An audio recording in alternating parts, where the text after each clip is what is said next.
Hi there. Let's return to Tintern Abbey.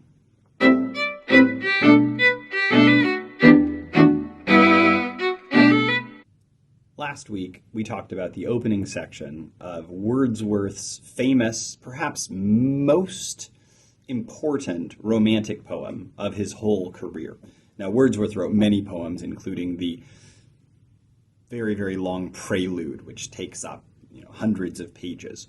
But Tintern Abbey, I think, is a good example of a rather long lyric poem that distills a lot of the major elements, major ideas, and also just major, beautiful creations that British Romanticism offered to the world and to history.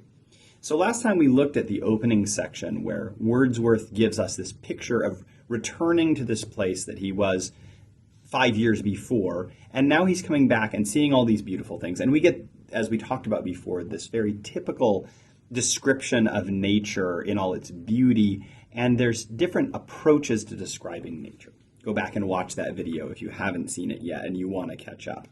But we're going to look at the sections after that where he gets a little more philosophical.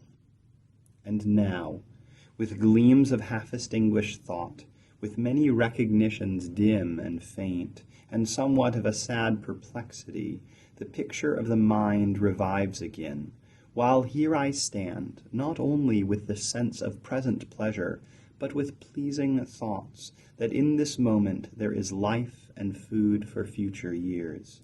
And so I dare to hope, though changed, no doubt, from what I was when first I came among these hills, when like a roe I bounded o'er the mountains, by the sides of the deep rivers and the lonely streams, wherever nature led, more like a man flying from something that he dreads than one who sought the thing he loved.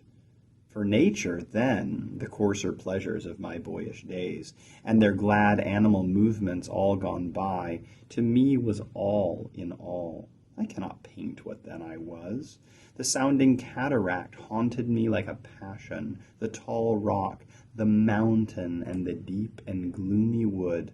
Their colors and their forms were then to me an appetite, a feeling and a love, that had no need of a remoter charm, by thought supplied, or any interest unborrowed of the eye. That time is past, and all its aching joys are now no more, for all its dizzy raptures. Not for this faint eye, nor mourn, nor murmur, other gifts have followed. For such loss, I would believe, abundant recompense.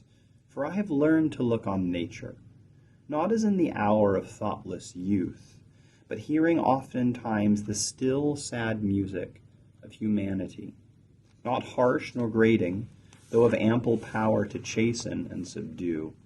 And I have felt a presence that disturbs me with the joy of elevated thoughts, a sense sublime of something far more deeply interfused, whose dwelling is the light of setting suns, and the round ocean, and the living air, and the blue sky, and in the mind of man a motion and a spirit that impels all thinking things, all objects of all thought, and rolls through all things.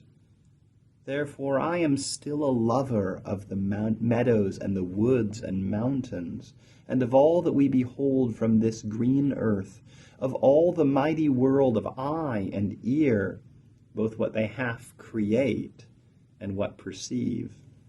Well pleased to recognize in nature and the language of the sense the anchor of my purest thoughts, the nurse, the guide, the guardian of my heart and soul, of all my mortal being. This is only the middle section of Tintern Abbey, and in it we see a few things. There are lines in here that are incredibly famous. The line,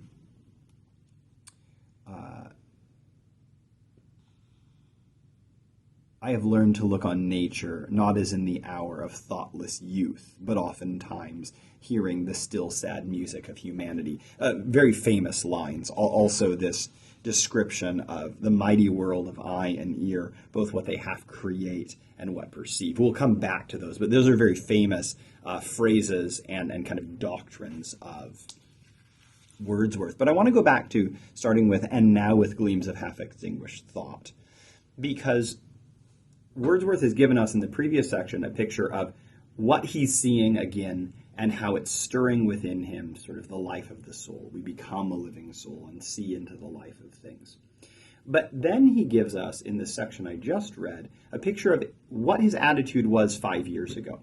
And we might say it's sort of a naturalist attitude, in the sense that he's looking at nature for nature's sake and being really fulfilled and satisfied with it purely just because it's nature. He says, what I was when first I came among these hills, when like a roe I bounded o'er the mountains, by the sides of the deep rivers and lonely streams, wherever nature led, more like a man flying from something he dreads than one who sought the thing he loved. There's this sort of escape to nature. And there's this very vigorous description. You know, he's jumping from rocks and trees, and you almost get the sense that this is a guy who maybe used to be a little more fit than he is now. And he's like, oh yeah, I ran a lot. Maybe I'll take it slower. But it's not just, I was younger and more spry. There's a sense that, yeah, I had to get out into nature. And nature, just the rocks and the trees, and no further meaning or, deeper significance was needed. I just needed to be in nature. He calls these the coarser pleasures of his boyish days and their glad animal movements all gone by. It's interesting that his description, both of the nature outside of him and his own body, highlights the physicality and animalness of them. But then he talks about that time is past, and this is kind of going back to some of the themes that come out in the first section. That time is past, and all its aching joys are now no more, and all its dizzy raptures. And we could see maybe that this is potentially sad. Oh no, I don't have the joy I did. But then he's going to lead us, as a good romantic theorist will do, into maybe a deeper, more mature reflection on nature.